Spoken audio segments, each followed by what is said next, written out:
December 2nd, 1922. And my daddy was a judge, and I've had some interesting experiences in that, but that's a story within itself. One of the things I had to do is appear before the judge because I went swimming in a pond that I wasn't supposed to be in. But my daddy was the finest man I've ever known. I went to school there. I fell in love with a beautiful little girl when we were both at Florence State. It's now UNA. I stayed there, and when I was in a sophomore class there, the Japanese attacked Pearl Harbor. And so I immediately, as everybody else did, went and volunteered. And I asked them in the military what it would require for me to go to flight school. I wasn't old enough, but I could get parental permission. And the other thing is I had to have 2 years of college, so I got those 2 years finished up, and then I went to Navy pre-flight school, Athens, Georgia, 14 weeks, and then I went to Lambert Field, Missouri, which you're still using, and started out my primary, and I ended up in Pensacola, where I graduated, and I immediately went to operation and checked out in a Grumman Avenger. That's a TBF. Later on, it was a TBM because both of them made them. So I spent the war flying a TBF or TBM, and my carrier business, I was stationed. Are you familiar with carrier classification? Well, no, please tell me. Well, the biggest carrier that the Navy had in World War II was the Essex class. I was on the Essex itself with Air Group 15. And there's a book out if you want to read Fabulous 15. You can go to the library and get that. But my Air Group commander was Dave McCampbell, and he ended up being the Navy's highest fighter ace. He recently died. We graduated, and I mean, yeah, he stayed in the Navy, and he retired and lived in Florida. But real nice guy. But I was in the torpedo squadron, and I stayed with them actually until the end of the war. And most of my heavy duty stuff was on the Essex. I spent some time on the new Hornet, but all my combat stuff was on the Essex. Now, most people who talk to me want to know what I was doing or where I was when the invasion of Europe took place. And it was quite interesting. I was on the flight deck with my motor running, waiting to be launched. And one of the crewmen on the Essex got on the climbed up on my wing of my plane and handed me a piece of paper that said, "Allies have this date invaded France." So that gave me quite an incentive that day, and so I took off and did what I was supposed to do. Now, a lot of people, if you want to stop me now, if it's irrelevant, but we like to talk. I'll talk about the medal in just a minute. That citation over there was on my dad. My dad was an American soldier in World War I, and he was sent to France as an advisor. He ended up having a whole battalion and stayed there until he was shot with machine gun fire and gassed twice with mustard gas. Any of the three things should have killed him, but he came home and fell in love with my mother, and they had a short but a happy marriage. And of course he died in a veteran's home because of the gas took care of him. So that's the story of that. This is a coup de grace that France gave my dad. Now, I'm not sure now, but back in those days, that was the highest medal that the French could award to a person who was not French. Mm-hmm. And so my dad ended up with that, and later on 3 more. So this is the proudest I am of that. Now other questions are right behind David there. This is immaterial, but I know you won't know. That air medal up there is just one of 7 I have, and so I don't know what that was for. But the question usually arrives with that. So that's a Navy Cross, and that's the highest award you can get from the Navy for heroism in combat. And that was when I torpedoed a Japanese aircraft carrier later on. If you're familiar with your history, and are you a history buff? Aren't Yes, you? sir. Okay, well, you know, in World War II, when the Japanese attacked Pearl Harbor, they had a pretty sizable task force, and the main part of it, besides all the support ships, was 6 carriers. By the time that was in December 1941, by the time I was involved out there was only one of the 6 left afloat. The others had been taken care of. The Navy at that, the Japanese at that time had a carrier task force of 4 carriers. One of them was the only surviving carrier from the original 6 that attacked Pearl Harbor. I got a Navy Cross for torpedoing that. Oh yeah.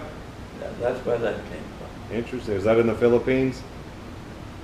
Well, it was off the coast of New. Well, yeah, it was in the Philippines. Yeah, you can say it was, but main thing was up in Manila, off the coast of Manila. Mm-hmm. So that's that. And so.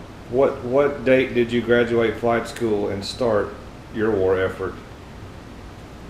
I graduated from flight school I'm not sure now about these dates, but in probably May of 1943.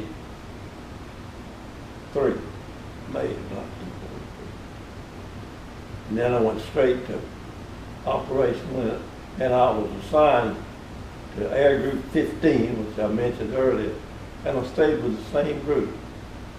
After some heavy duty flying out there, they offered me a job in the States that was not quite as hairy, but I asked them to leave me out there because I knew some big ticket stuff was going. So I stayed with them the whole war, the end of the war. And I came home, got married to my girl, went to the University of Alabama and got my degree in business, and ended up 40 years in the care with my own hardware store in Sheffield, on Timberlake Hardware. And that's where he got messed up with the care, with the hardware business. Now, I can answer any question you want, any more specifics. When you deployed on your first, did you stay on the carrier the whole time? Oh, no. Because that would have been almost 2 years. Well, I was in off and on a carrier for about 2 years. I started off with the Hornet. We were doing anti-submarine patrol in the Atlantic, and there wasn't much to that. We were chasing German submarines all the way over into Africa. But then when I went to the Pacific, we took the Hornet, which was an Essex type carrier, and that was the first Essex type carrier that went through the Panama Canal. And so when we went through the Panama Canal, I stayed on the flight deck, and when they were using the different heights of the water, I could step off sometime on the land and visit with the people in Panama and then get back on. Mm. So I ended up at Pearl, got off of the Hornet, and got on the Essex. And I stayed there the rest, on the Essex the rest of the night. Did they come back to Pearl Harbor periodically when you weren't on the ship, or did you get off on other islands, places like that? I didn't get off. When I came back to Pearl, I was on the way home, and I came home on the Bunker Hill, which is another Essex. But we didn't have any port of call or anything. We stayed out. What we did was we had a fuel ship or an ammunition ship that would rendezvous with us in a certain place. But we never did get off. All the time that I was flying off of the Essex, we got off one time when we had just captured one of the islands. I don't remember what it was. I think it was long. And went swimming. But I stayed actually on it 24/7. And how long was that? Do you recall? Was that 6 months, 8 months? Well, the first really heavy duty stuff lasted only 7 months for me. And that was up till Christmas of 44.